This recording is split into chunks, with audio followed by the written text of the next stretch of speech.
bien, amigos, estamos de regreso. Hace un momento conversábamos sobre seguridad ciudadana y ahora vamos a entrar al otro tema que también fue uno de los temas centrales del debate de ayer, el tema del transporte. Que por cierto, como bien lo anunciaron nuestros colegas que dirigieron el debate de ayer, pues es el dolor de cabeza de todos los limeños. Y para eso estamos aquí acompañados de Lino de la Barrera, quien es un experto en estos temas. Bienvenido, Lino, muchas gracias por estar con nosotros. Gracias por la invitación a tu servicio. Decíamos antes de la pausa que no podemos perder el tiempo. 4 años más, así como hemos venido en los últimos 8 años de gestión de este señor Castañeda, de la señora Susana Villarán, creo que sería terrible y fatal para los intereses de la ciudad y particularmente para los temas de transporte. ¿Cuál es tu opinión al respecto? Es correcto. A ver, si algo hay, digamos, que genera una transversalidad a toda la vida del ciudadano, es la necesidad de mejorar la forma como se mueve dentro de la ciudad, por dos situaciones que son muy concretas. Primero, moverse equivocadamente o con problemas afecta la calidad de vida del ciudadano. Ese es un primer tema. Y segundo, que afecta la competitividad como ciudad. Y cuando hablamos de competitividad, naturalmente estamos hablando de los ingresos económicos adicionales que él debe gastar, el tiempo que pierde, la quema de combustibles inútil, la contaminación ambiental, es decir, todo lo que estamos perdiendo, porque en realidad en este momento el transporte y el tránsito es un pierde-pierde y no un gana-gana. De acuerdo, acá tengo yo algunas, hemos sacado las ideas principales de los candidatos que hemos visto ayer, por cierto. Creo que este debate de ayer se ha distinguido largamente. Coincidía también mi primer invitado con esto, del debate del domingo pasado, ¿no? Incluso cuando estuvimos aquí con nuestros analistas nos decían que del primer debate no podía salir el alcalde, que tenían toda su esperanza puesta en este segundo debate. ¿Lo has visto así también? Es verdad. Por eso es que cuando uno mira los resultantes digamos, de lo que se está vendiendo como quienes van liderando la percepción ciudadana, es como que destaca uno entre el resto cuya masa crítica no era la apropiada. En ese primer debate no hubo sustancia dentro de los que estuvieron hablando. Ayer creo que percibimos gente mucho más cuajada, con mucho más ideas, que eventualmente algunas son válidas, otras no válidas, otras probablemente un poco difícil de realizarse, pero que todos tenían, digamos, algún sustento lógico detrás de lo que se estaba planteando. Acá justamente yo decía, hemos rescatado las cosas más resaltantes de los diferentes candidatos. Belmont, por ejemplo, plantea la eliminación del peaje, pero no dice más que eso. Sí, eso no tiene sentido, por una simple razón. La ciudad de Lima tiene un presupuesto escaso. La ciudad de Lima ha apostado a realizar obras de infraestructura a través de asociaciones público-privadas y el sustento básico de una asociación público-privada es la recuperación del dinero y esto se hace a través del peaje normal o peaje espejo, peaje sombra, cualquiera de las modalidades que las APPs permiten, pero de alguna manera tiene que haber un recupero de lo que se está invirtiendo. Como no hay dinero para hacer obra pública, esto va a tener que seguir creciendo vía APPs y hay que establecer métodos inteligentes que no necesariamente golpeen al 100% al ciudadano, pero peaje tiene que existir. Ocurre en todas las ciudades del mundo, hasta en las más desarrolladas, hasta las menos desarrolladas. Entonces, decir voy a eliminar el peaje es una actitud demagógica porque no tiene ningún sustento válido. Ahora, varios candidatos, voy a destacar Humberto Lay, Columbus, el mismo Guerra García, hablan de la necesidad de trabajar conjuntamente con la Autoridad Autónoma de Transporte. ¿Hasta qué punto esto va a ser viable, posible? Tenemos algunas situaciones. A ver, creo que nadie puede estar en contra de la existencia de una autoridad única del transporte. El gran problema es cómo es que esto está llegando a hacerse visible. Vamos a decirlo así de esta forma. Es como si toda la vida nosotros hubiéramos caminado en una dirección y de repente de buenas a primeras se nos ocurre cambiar a la otra y de improviso. ¿Por qué lo digo? Durante muchísimos años toda la política pública nacional ha estado establecida en base al proceso de descentralización. Tenemos una ley de modernización del Estado, una ley de modernización de la gestión pública que establece como uno de sus actividades, de sus hitos, descentralizar el país y darle competencias a los gobiernos regionales y municipales. De buenas a primeras se nos ocurre decir, no, estos dos no saben hacer el trabajo, entonces tenemos que regresar todo al Ministerio de Transportes y Comunicaciones. Entonces, es decir, ese camino que lo hemos llevado durante años, de repente se nos ocurre, ¿sabes qué? Vamos a voltearnos al otro lado y decirle al Estado, tú vas a ser ahora el responsable de esto. Cuando el Ministerio de Transporte realmente hoy en día tiene serísimas falencias y no puede ni siquiera trabajar el tema del transporte que sí es de su competencia, que son los camiones y que es el transporte de larga distancia. Pero bueno, más allá de esto, efectivamente, si la voluntad del Congreso de la República está en dar la autoridad única del transporte, habrá que trabajar con ella. Y esta autoridad, para que efectivamente funcione, yo estimo que debe pasar 1 año o año y medio. En tanto, ese tiempo sería absolutamente irresponsable hacer que los municipios pierdan competencias. ¿Por qué? Porque sencillamente se produciría un vacío donde ni la autoridad tiene la capacidad de poder atender, ni el municipio lo va a poder hacer porque por ley le quitaron la competencia. Entonces tiene que haber un empate perfecto entre ambas situaciones y luego una actividad colaborativa hacia el futuro. Quien nos ha dejado más pepas ha sido sin duda Enrique Cornejo, ¿no? Él habla de reducir, por ejemplo, el pasaje del Metropolitano. Quisiera que nos expliques cómo, si es posible, ¿no? Generar 2 líneas nuevas en el Metropolitano y disminuir hasta en 30 minutos el tiempo que el común de las personas pasamos pues, en el transporte diario. Correcto, es una propuesta bastante interesante. A ver, vamos a ponerlo en términos prácticos. ¿Cómo es que se genera la tarifa del Metropolitano? Existe un consorcio coordinador que está formado por los operadores del Metropolitano y por quien genera el recaudo. Todos fueron elegidos a través de concursos con APPs, ¿no es cierto? Entonces, ¿cuál es el gran problema? Que esos contratos donde el Estado, llamándose municipio, firmó con estos señores, lo pusieron digamos, en disminución de condiciones. Es una mesa de 4 patas, de los cuales 3 son privados y 1 es público. Quiere decir que la tarifa termina siendo fijada por los privados. Y eso no puede seguir siendo. Eso tiene que cambiar cualquiera sea que gane la elección municipal. Y en este caso creo el candidato Cornejo ha hecho énfasis en algo que es sumamente importante. La tarifa del Metropolitano puede reducirse a través de un proceso de renegociación de los contratos. ¿Cómo se va a llegar a esa renegociación? De forma muy sencilla.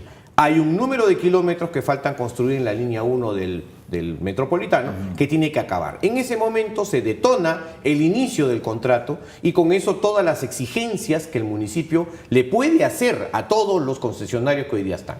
Pero además no se ha quedado ahí. Además ha propuesto 2 líneas del Metropolitano que me parecen sumamente interesantes.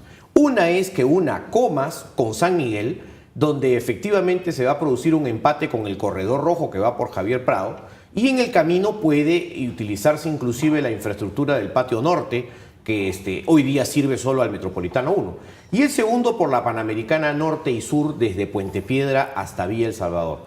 Realmente con esto estamos haciendo un cambio cualitativo, porque la capacidad de transportación puede crecer básicamente entre 5 o 6 millones de viajes diarios. O sea, digamos, al mirar el número de personas que viajan en sistemas organizados, de un solo brinco estaríamos llevando esto a una cantidad de 10%, casi a 40 o 50%.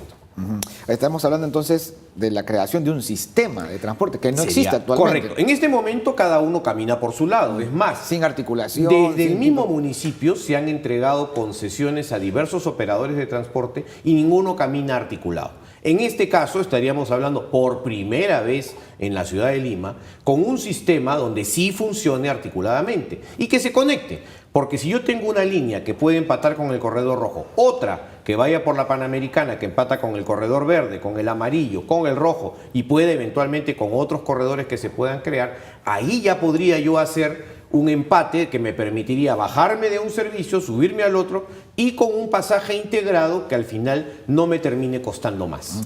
Y esta tercera propuesta interesante que estábamos destacando de los 30 minutos menos en el tiempo que pasamos. Ahí hay un tema que es importante porque cuando la gente habla de la autoridad de transporte cree que el tráfico va a ser solucionado por esta autoridad y eso no es así. El tráfico queda en competencia municipal. Entonces, como esto queda así... Perdón, y esto que es importante, porque el tráfico es lo que nos hace, esos dolores de cabeza de lo que estamos hablando, es el tráfico. Hay mucha confusión entre las personas que dicen, con esto me ahorro un número de horas que estoy en la calle. Pero esa congestión está generada por el tráfico, no por el transporte. Cuando uno mira en proporciones, en volúmenes en la calle, el 20% de los vehículos en circulación son de transporte. El 80% son o taxis o vehículos privados. Entonces, si yo quiero solucionar verdaderamente la congestión, tengo que atacar a ese 80%, el 20% hay que arreglarlo, sí, pero el 80% es el que está generando el problema. Y ese tema se está quedando con el municipio, no se está pasando a la autoridad, o sea, hay que decir las cosas con su verdadero nombre. Sobre esto hay que trabajar básicamente, sistemas de sincronización de semáforos que sean realmente inteligentes, mejorar algo que es importantísimo, digamos, la vida del peatón en la calle. Porque el peatón hoy día es el olvidado de la vía pública. O sea, todos los sistemas están preparados para acelerar el tránsito, no para el que el peatón cruce seguro. Y esto de alguna forma tiene que cambiar. Ahora, ¿cómo se reducen en 30 minutos? Pues fácil. Hay determinadas medidas que tienen que ser tomadas. El candidato que mencionamos, Cornejo, mencionó algunas relacionadas con el tema del transporte de carga. Pero yo diría algo que es así directamente a la vena. Y uno tiene que ver con el respeto básico del ciudadano por la vía pública. ¿Y cómo se logra eso? A través de una fiscalización universal y eficiente del cumplimiento de la ley. Vale decir, me pongo en una esquina donde la gente por querer acelerar comienza a cambiarse de carriles y comienza a hacer un zigzag que hace que todos perdamos tiempo. Si todos respetáramos simplemente nuestro carril, el tráfico fluiría de forma normal. Si simplemente para voltear a la izquierda nos pegamos a la izquierda, sencillamente liberamos 2 o 3 carriles del otro lado. Hacerlo lógico, ¿no? Son temas sencillos y simples de cumplir. El tema está en que ante la deficiencia o la inexistencia de gente que haga realmente respetar la norma, pues todos hacemos lo que podemos. Claro. Y no, el taxista que se detiene a recoger gente al inicio de la cuadra. Claro. Pero ahí hay alguien que está parando el taxi, pues. Correcto, efectivamente. Y por eso tiene que ver con un componente que va de la mano con la educación, pero también con la sanción. Cuando uno mira temas de tránsito, y el Banco Mundial y la Organización Mundial de la Salud lo ha estudiado, dicen, ¿cuál es la única política pública que ha funcionado realmente en el tránsito en el Perú? El cinturón de seguridad en el asiento delantero. Claro, claro. Porque fue una combinación entre educación y sanción. Y sanción. Perfecta. Y ahora nos ponemos el cinturón. Pero adelante. Y mucha gente no sabe que el cinturón es también obligatorio en los asientos traseros, pero no lo cumple, porque ya no hubo el nivel de exigencia. Y como esas hay 30, 40, 50 cosas que hay que cumplir, pero que no se cumplen. Entonces, lo que tenemos que hacer es hacer un paquete básico de cosas a cumplir. Cinturón, luces, llantas, cualquier cosa de esto, y comenzar a atacar, hasta que cuando ya se cumple ese primer paquete pasamos a la etapa 2, la etapa 3 y la etapa 4. Pero básicamente tiene que haber un respeto ciudadano por la calle, porque la calle es el espacio más democrático. Está el que tiene, el que no tiene, el rico, el pobre, todos están ahí. Y estos señores se ven afectados cuando efectivamente hay un problema. Bueno, vámonos a ver un reporte de nuestra compañera Tiffany, que ella se encuentra... Ella está allí, con la gente y con el problema del que estamos hablando y del que tanto sufrimos. Tiffany, buenos días.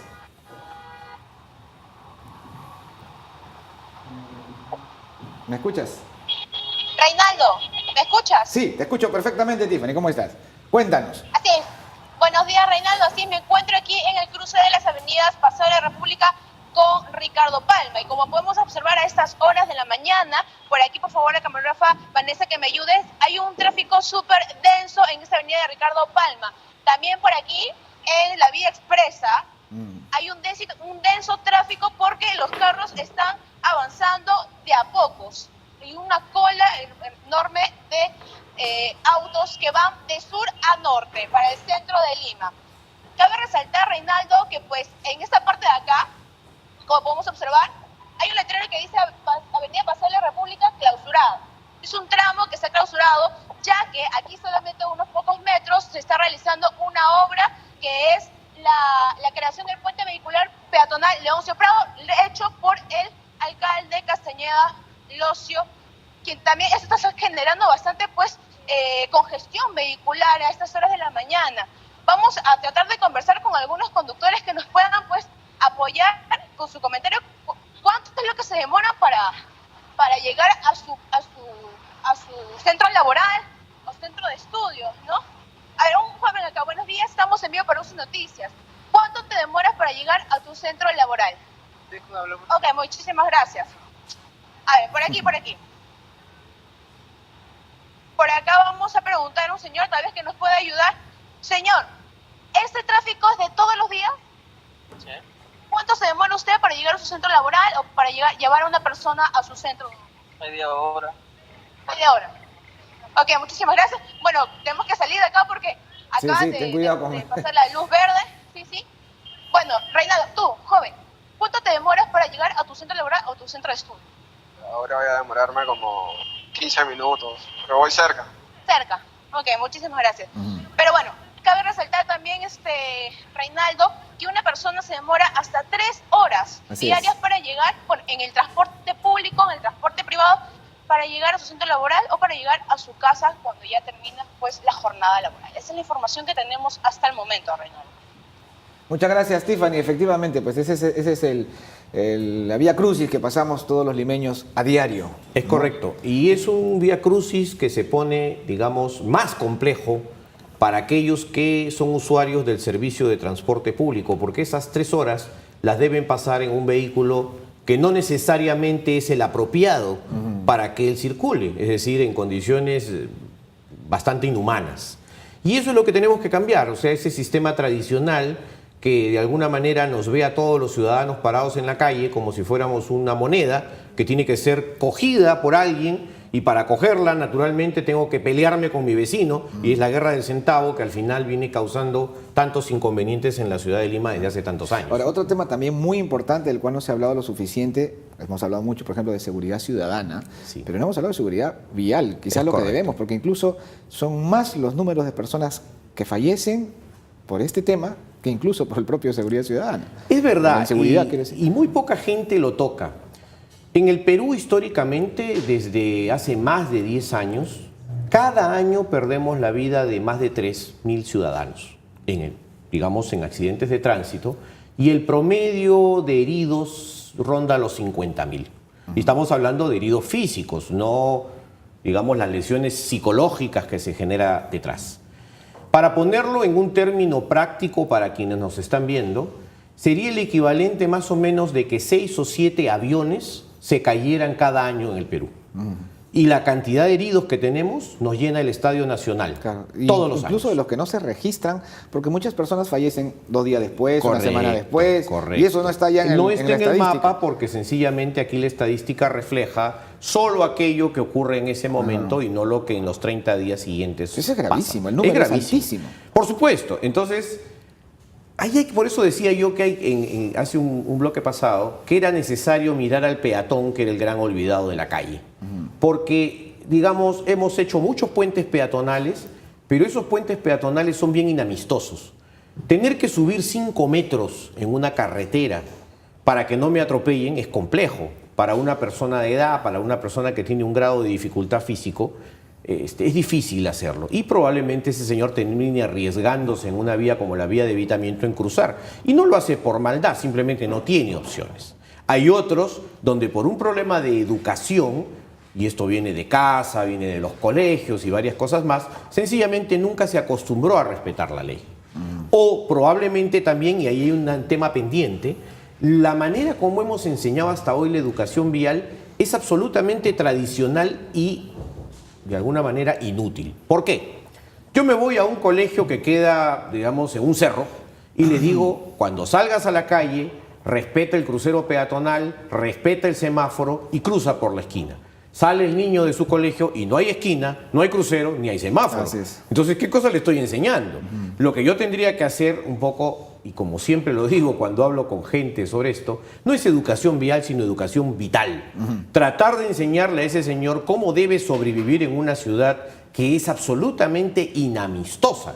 Y para ser inamistoso, además peligroso, tiene él que tomar algunas decisiones y esto transmitirlo a sus padres, a sus hijos y a todos sus familiares.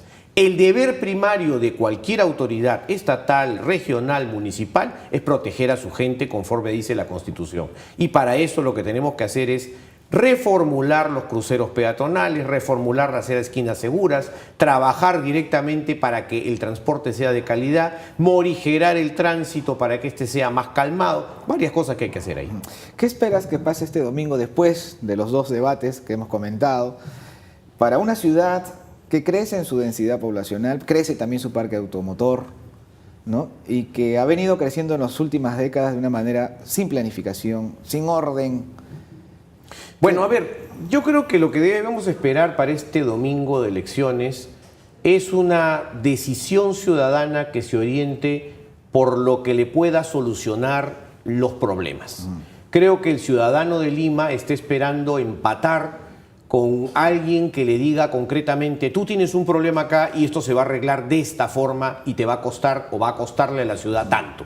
Eso es un mensaje muy potente, porque ya estamos cansados de promesas en el aire, de promesas que no significan nada, que son vacías o que generalidades como voy a hacer, hay que coordinar o hay que articular.